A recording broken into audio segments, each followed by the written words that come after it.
दुष्ट समझाया नहीं जा सकता। तो इसलिए आप महिषासुर के वध के विषय में चिंतिताम सोचिए। महिषासुर मरेगा कैसे? ब्रह्मा जी ने कहा कि अब हम भी कुछ नहीं कह सकते, चलिए हम लोग ऐसी जगह चले जहां इसका समाधान हो जाए। सब इकट्ठे हो गए, ब्रह्मा जी हो गए, नारायण हो गए, भगवान शिव हो गए और सब देवता हो गए, सब एकत्रित हो गए।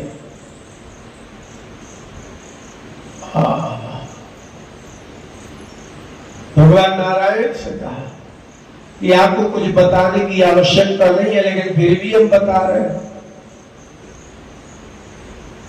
और आप इनके वध का विचार करिए। निशम्य देवानां वचांसी मधुसूदन। देवताओं की वाणी मधुसूदन ने सुनी तो चकार कोपम शंभुश्च भ्रकुटी कुटिलाननौ।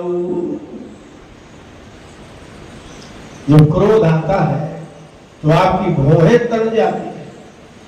तो भ्रकुटी कुटिल, तो शिव जी ने भी क्रोध किया, यहाँ भगवान मधुसूदन ने भी क्रोध किया और उनका ऐसा क्रोध हुआ कि निश्चक्राम महातेजो ब्रह्मण शंकरस्य च। भगवती का निर्माण नहीं हो रहा। मधुसूदन का तेज निकला, भगवान ब्रह्मा जी का निकला, भगवान शिव जी का तेज और महत तेज, ऐसा तेज बाहर निकला। और उनका भर नहीं निकला, अन्य शाम च देवानाम, जो इंद्रादि देवता थे सभी का निकला। निर्गम और निर्गतम सुमहत तेजस तच्चैक्यम समुगच्छत।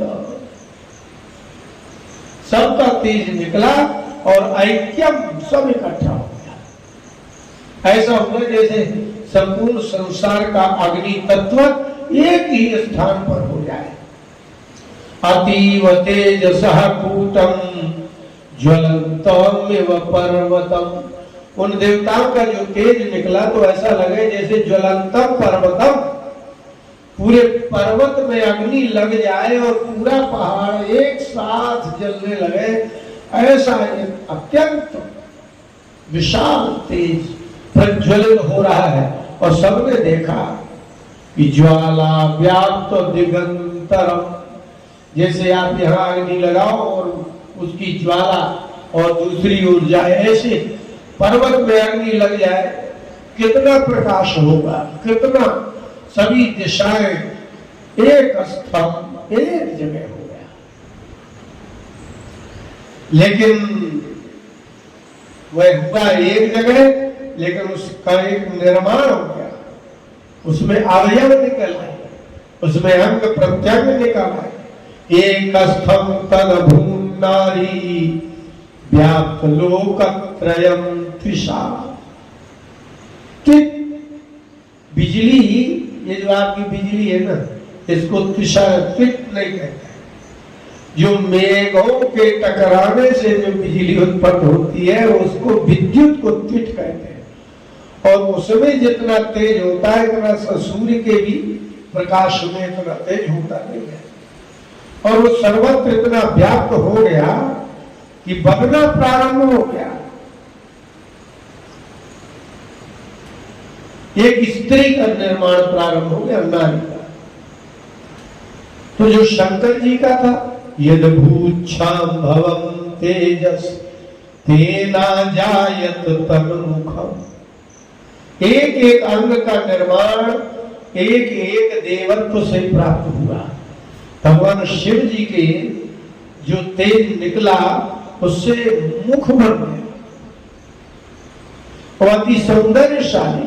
और याम्येन चा भवन केशा बाहो विष्णु तेजसा।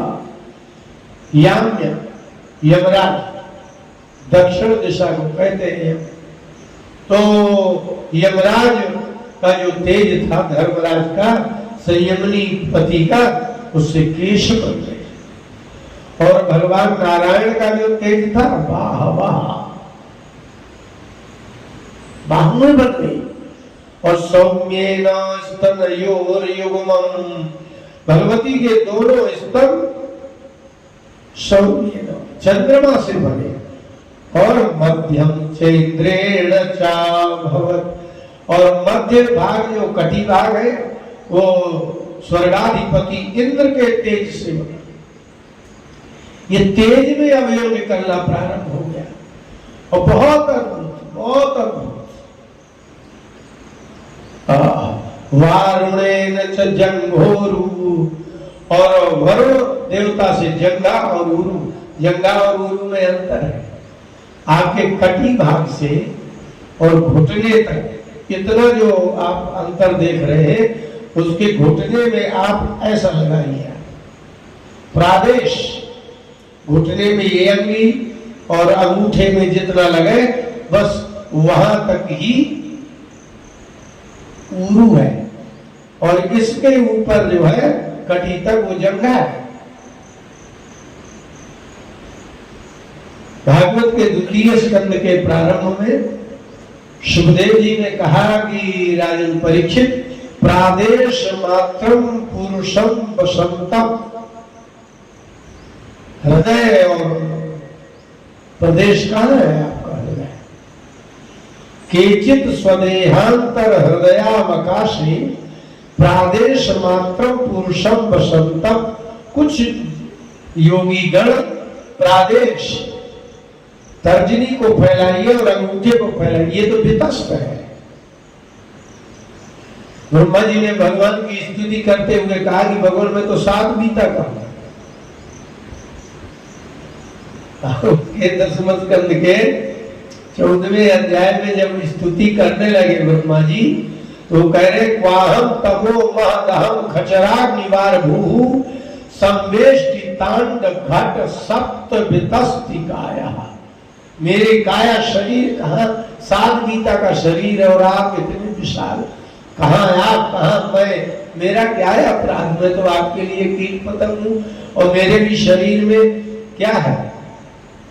वारी भू जल है, पृथ्वी है, तेज है, वायु है, आकाश है, पंचमहाभूत का। और ब्रह्मा जी ने ऐसी सृष्टि की है कि कोई भी व्यक्ति अपने बीता के 7 बीता से अधिक हो ही नहीं सकता। आप 1 महीने के बच्चे को उसी के बीते से नाप लो, 7 बीता का होगा। आप 7 बीता के हैं, लेकिन दूसरे के नहीं, अपने अपने 7 बीता के हैं। इतना ही शरीर है आपका। ऐसे ही प्रादेश मात्रम पुरुषम वसंतम, तो आपका हृदय नाभि प्रदेश में आप तर्जनी रखिए और ये अंगूठे को फैलाइए, जहां पहुंच जाएगा वही हृदय है। सुखदेव जी कहते हैं वहां ही ये परमात्मा का निवास होता है, और योगी जन वही ध्यान करते हैं। प्रादेश मात्र पुरुषोत्तम, ये जो पुरुष सूक्त बोलते हैं ना, त्यातिष्ठत् दशांग, सहस्र शीर का गुरु कहा, सहस्राक्षा सहस्रपाद, सभूमि गुण सारी पृथ्वी में है। और त्यातिष्ठत् दशांग, नाभि से हृदय मात्र 10 अंगुल पर होता है, वो वही ये प्रादेश है। चाहे आप ऐसे 10 अंगुल नाप लीजिए और चाहे ऐसे प्रादेश नाप लीजिए, उतना ही निकलेगा। आप आश्चर्यकारी वस्तु है ना।